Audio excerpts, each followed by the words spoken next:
Nous sommes le lundi 6 octobre 2014. Bonjour, bonsoir à tous et bonne semaine. Bienvenue dans ce journal Pulsation, l'essentiel de l'actualité de la journée. Une question, quelles funérailles pour l'ancien dictateur Jean-Claude Duvalier, décédé samedi dernier des suites d'une crise cardiaque. Des organisations de défense des droits humains n'y vont pas par quatre chemins. L'ancien président à vie, l'objet de poursuites pour crimes contre l'humanité et crimes économiques, n'a pas droit à des funérailles officielles, voire nationales. Interrogé ce lundi en marge de la réouverture des tribunaux, le président Michel Martelly a indiqué que son cabinet planchait sur la question. Lui préfère se concentrer sur des sujets qui unissent plutôt celles qui prêtent à controverse. Après la mort de Jean-Claude Duvalier, les États-Unis réclament que justice soit rendue pour crimes contre l'humanité en Haïti, selon la porte-parole du département d'État, Jennifer Psaki.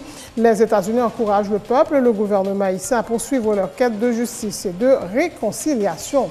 La rentrée judiciaire ce lundi, la cérémonie officielle s'est déroulée à la Cour de cassation sur la route de Frères. L'occasion pour le bâtonnier de l'Ordre des avocats de Port-au-Prince, maître Carlos Hercule, de dénoncer le dysfonctionnement des tribunaux du pays. S'est également insurgé contre les représailles exercées contre les citoyens au sein même de l'appareil judiciaire. Le président Michel Martelly a réaffirmé sa volonté de travailler au renforcement de l'état de droit et de la sécurité juridictionnelle, basée notamment sur l'indépendance de la justice par rapport au pouvoir exécutif. L'actualité sur le plan international, la présidente brésilienne de gauche Dilma Rousseff affrontera le 26 octobre le social-démocrate et s'éverse au second tour de la présidentielle. Elle a remporté dimanche le premier tour avec plus de 41% des voix. Après la découverte d'une charnière contenant les restes de 28 personnes à Iguala, deux membres d'un gang criminel alliés à des policiers locaux ont avoué les meurtres de 17 des 43 étudiants mexicains portés disparus depuis le 26 septembre. Le directeur de la sécurité publique comme le maire d'Iguala ont pris la fuite après les fusillades. Ils sont actuellement recherchés par la justice. En sport, les Américaines décrochent la Coupe du monde de basketball féminin. Les États-Unis ont remporté donc la finale face à l'Espagne par 77-64 à Istanbul, en Turquie. C'est leur 9e sacre mondial. Ces points d'autres seront développés dans ce journal.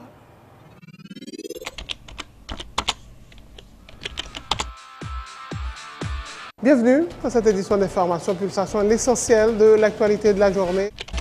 Merci de votre fidélité. Bienvenue dans ce premier numéro de Pulsation Week-end.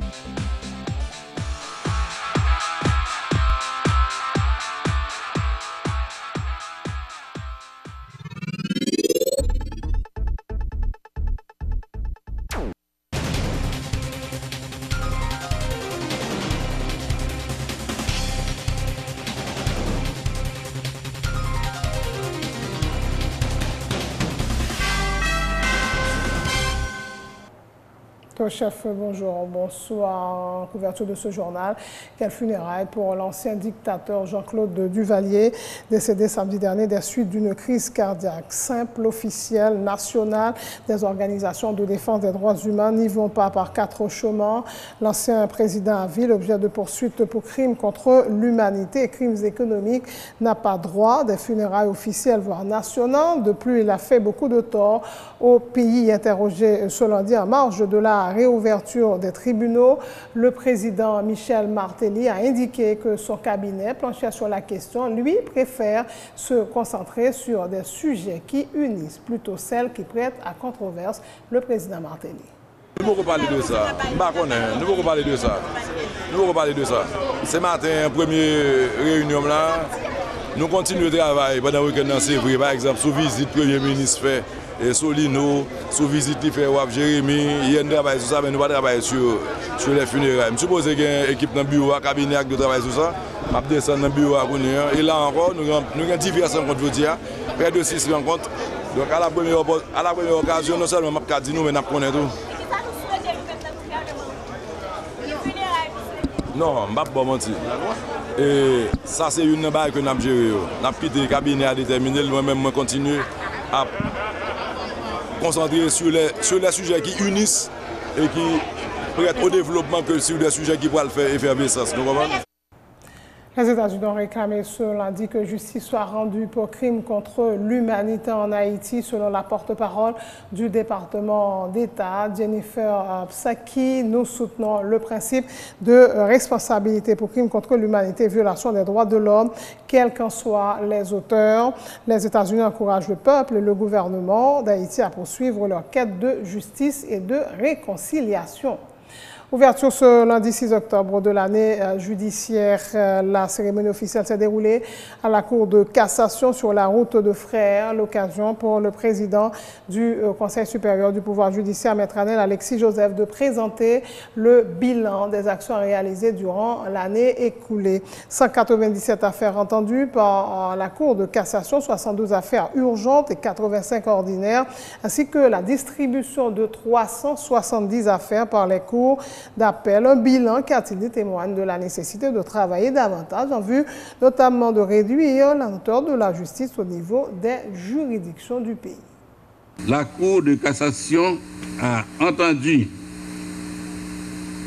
112 affaires urgentes, 85 affaires ordinaires, soit un total de 197 arrêts pour l'année. Les cours d'appel de la République ont distribué 370 affaires de toute nature et 320 arrêts ont été rendus. Au niveau des 18 tribunaux de première instance de la République, 8584 affaires ont été enrôlées et 8911 décisions ont été rendues. Ce bilan des performances du système judiciaire montre qu'il reste beaucoup à faire pour avancer vers l'état du droit. Les problèmes les plus récurrents que l'on peut noter sont les suivants. La justice se caractérise par une très grande lenteur et c'est là dans presque toutes les juridictions. Les moyens mis à la disposition de la justice ne sont pas du tout en harmonie avec les besoins en termes d'équipement, de locaux appropriés, etc.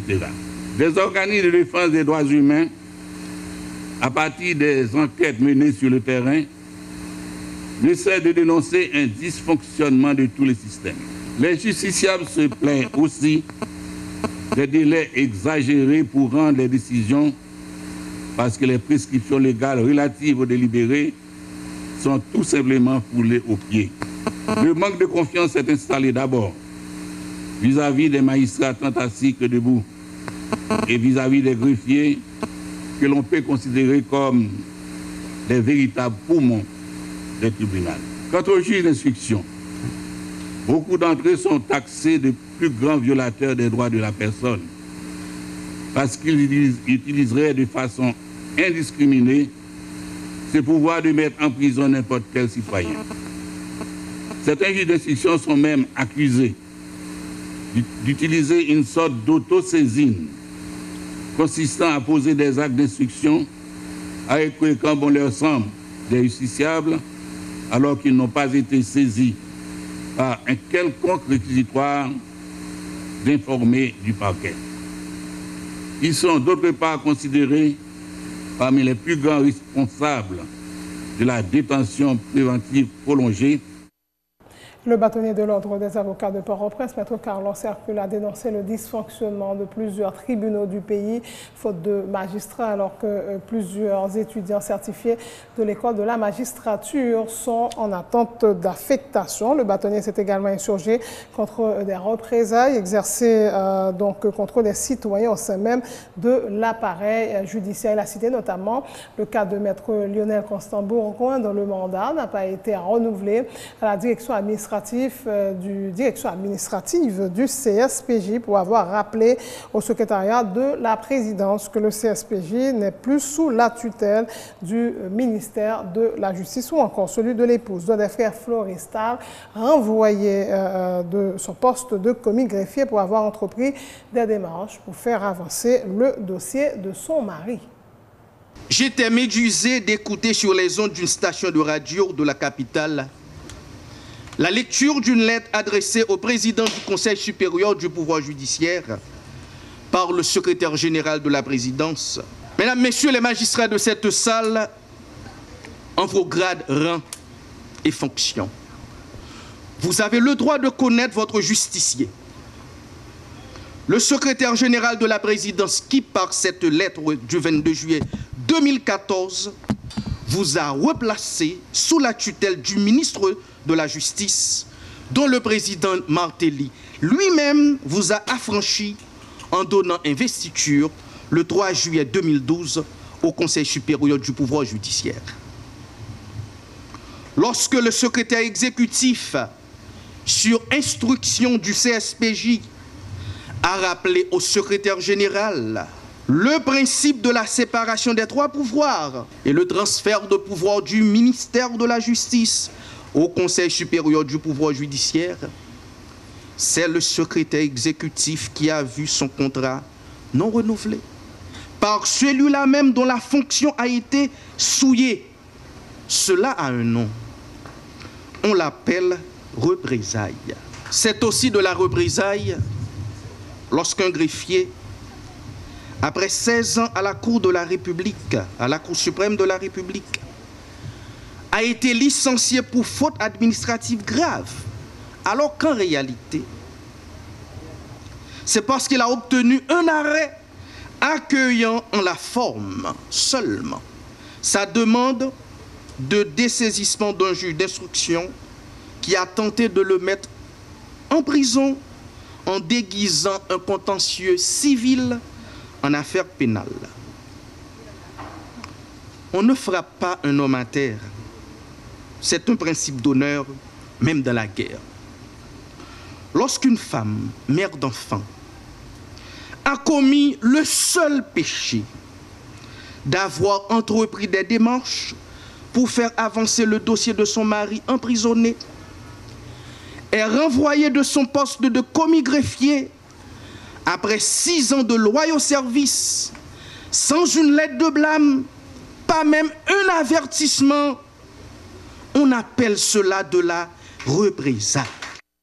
Le président Michel Martelly a réaffirmé sa volonté de travailler au renforcement de l'état de droit et de la sécurité sur l'indépendance, sécurité juridictionnelle, basée notamment sur l'indépendance de la justice par rapport au pouvoir exécutif. Il a souligné la nécessité du renforcement de la justice comme condition de la stabilité, du développement social et économique et qu'aucune force politique ou économique n'influence leurs actions. Le chef de l'État affirme qu'il reste à l'écoute des revendications des magistrats pour ce qui est de leurs conditions de vie. Cite parmi les défis à relever la garantie de l'état civil de chaque citoyen, la sécurité juridictionnelle des entreprises, la garantie du droit de propriété, la protection des biens et des propriétaires de biens.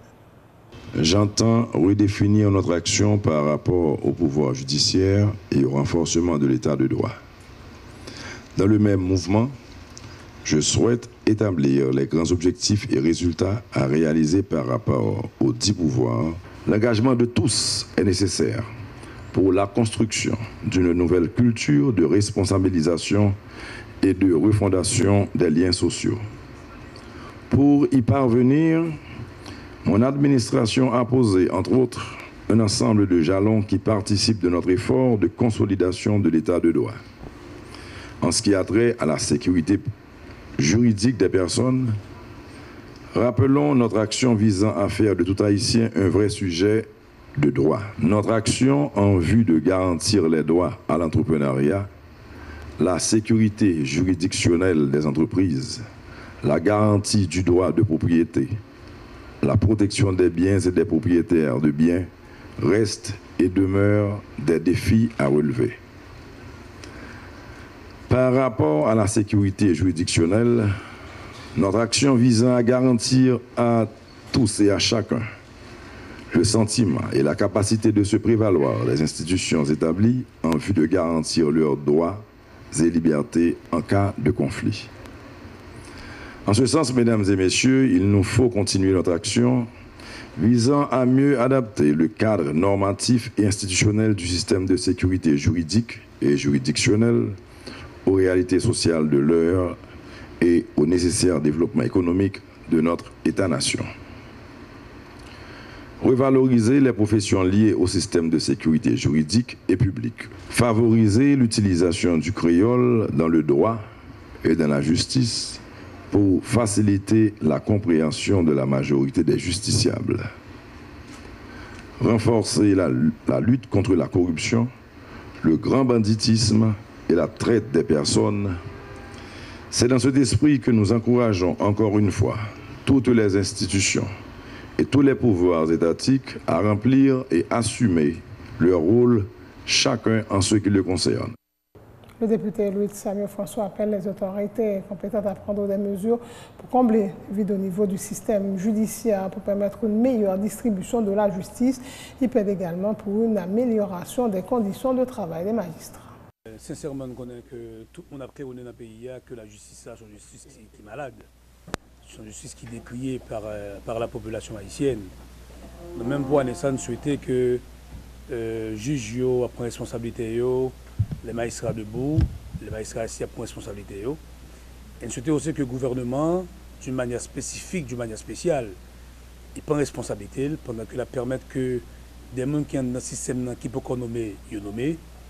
Des gens qui sont dans le système judiciaire là, qui peuvent gagner un chèque, qui peuvent toucher, ils toucher, pour empêcher cassure, pour empêcher que les juges, et magistrats assis, et magistrats debout, et petits personnels, ils pas gagné, ils ont même tout une mauvaise conception de la justice. Encore une fois, nous souhaitons que le gouvernement prenne responsabilité ça pour que dans les jours à venir, nous sentions dans le système là, tout le monde senti en sécurité. Naturellement, quand on a toujours gagné une petite difficulté. Quand on gagne des employeurs, des employés, a toujours un petit problème. Mais nous dit que le problème, ça n'a pas qu'à empêcher le pays à avancer. Le problème, ça n'a pas qu'à empêcher le pays à marcher.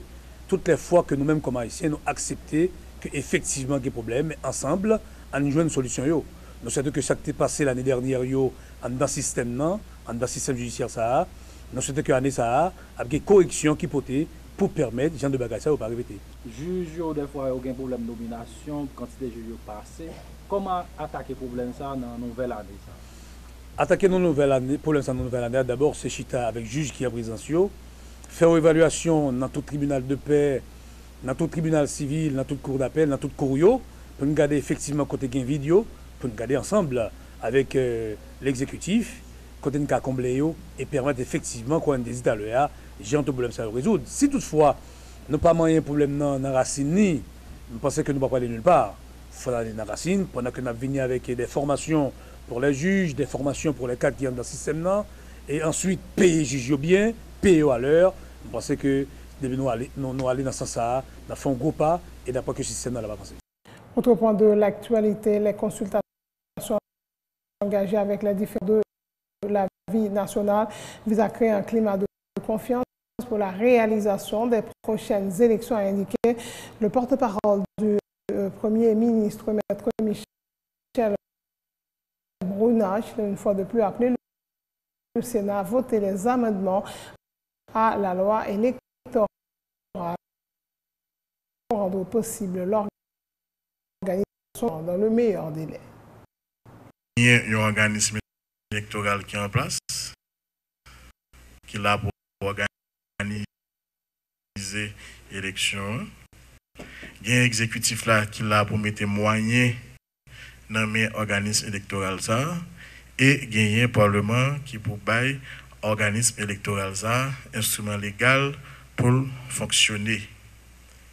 Et bien sûr, il y a un parti politique qui peut présenter candidat à tous les niveaux et il y a une population qui pourra le voter.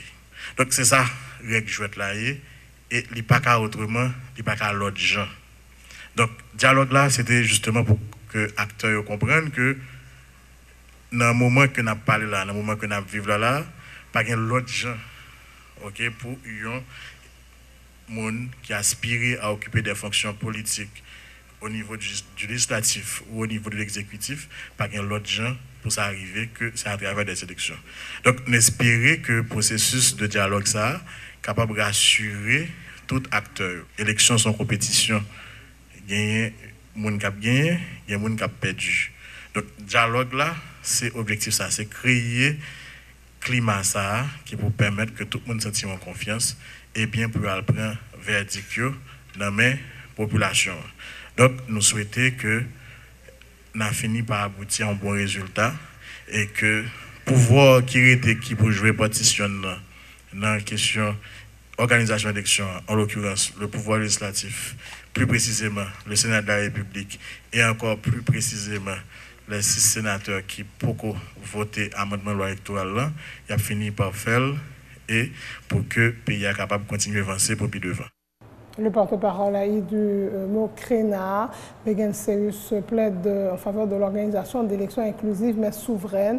L'élu de la circonscription de la Gonâve souhaitait qu'un consensus puisse être trouvé entre les principaux protagonistes afin que les élections puissent avoir lieu soit au plus tard durant le premier trimestre de 2015. Aucun secteur ne sortira gagnant de la persistance de la crise, a martelé le parlementaire. C'est la volonté qu'il nous faut, qui ça nous besoin. Nous avons besoin d'un instrument juridique, à savoir la loi électorale, la version amendée. Parce que c'est seulement l'article 240 seulement qui fondamentalement mérité amendé, qui doit revoir le mandat du Conseil électoral provisoire en ce qui concerne l'organisation des élections, non seulement pour les collectivités territoriales et tiers Sénat qui passent là, mais également pour l'autre tiers qui en fait arrivé à terme, plus la Chambre des députés, seulement ça que le Parlement gagne mission tadoué modifié. Bon, pour des raisons que nous-mêmes nous connaissons, et groupe 6 sénateurs n'ont pas entré dans la logique là, ils plus quoi c'est fruit en véritable négociation qui est capable de permettre que y ait question conseil électoral, y ait d'autres questions pour ta voter texte là. Donc je ne suis pas là pour que moi décide ou bien opiner dans place groupe 6 sénateurs, moi je pense que l'issage leur pour que c'est pas blanc qui va le dire soit président Matéli mais ça pour faire ou bien et Sénat mais ça pour faire ou bien chambre député ça pour le faire. Donc nous pensons une solution à l'haïtienne puisque la crise est une crise haïtienne. Donc que négociations c'est des négociations sérieuses qui bat lieu à possibilité pour que l'élection faite dans le trimestre qui va venir. Et ceci, si l'élection pas faite, je garantis pas pour faite, il n'est pas bon pour les haïtiens, il n'est pas bon ni pour le Parlement, ni pour l'exécutif. Donc, je pense que si nos négociations pour des fruits, c'est certain que si sénateurs donc sont capables d'aller dans la logique, voter texte version amendée pour permettre que le Conseil électoral là ait un outil légal pour arriver à organiser des élections crédibles, honnêtes, mais surtout des élections souveraines, pour dialogue, pour négociation franche qui est capable de déboucher sur une véritable sortie de crise par rapport avec ça qui est censé représenter goulot qui empêchait l'élection faite. Donc, oui, nous pour élus remplacer élus.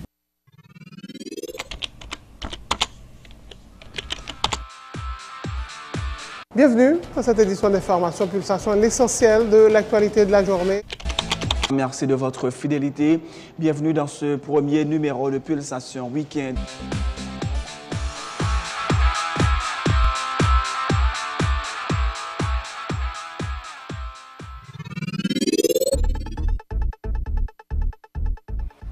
C'est la fin de ce journal. Le rappel des titres avant de prendre congé de vous, mesdames et messieurs. Quelles funérailles pour l'ancien dictateur Jean-Claude Duvalier, décédé samedi dernier des suites d'une crise cardiaque. Les organisations de défense des droits humains n'y vont pas par 4 chemins. L'ancien président a vu l'objet de poursuites pour crimes contre l'humanité et crimes économiques n'a pas droit à des funérailles officielles, voire nationales. Interrogé ce lundi en marge de la réouverture des tribunaux, le président Michel Martelly a indiqué que son cabinet planchait sur la question. Lui préfère se concentrer sur des sujets qui unissent plutôt celles qui prêtent à controverse.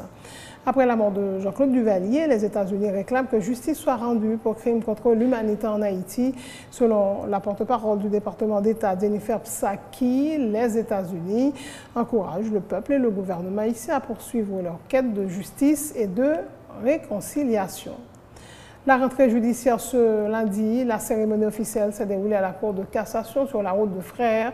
L'occasion pour le bâtonnier de l'Ordre des avocats de Port-au-Prince, Maître Carlos Hercule, de dénoncer le dysfonctionnement de plusieurs tribunaux du pays. C'est également insurgé contre des représailles exercées contre les citoyens au sein même de l'appareil judiciaire.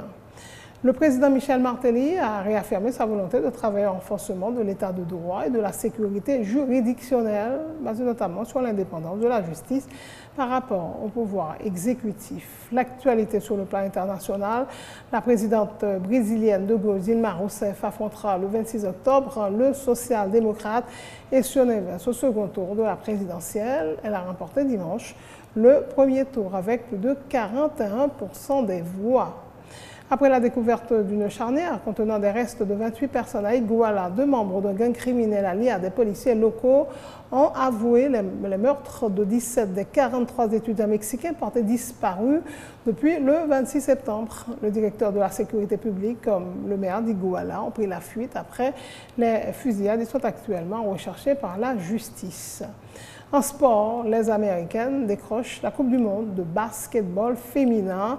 Les États-Unis ont donc remporté la finale face à l'Espagne par 77 à 64 à Istanbul, en Turquie. C'est leur 9e sacre mondial.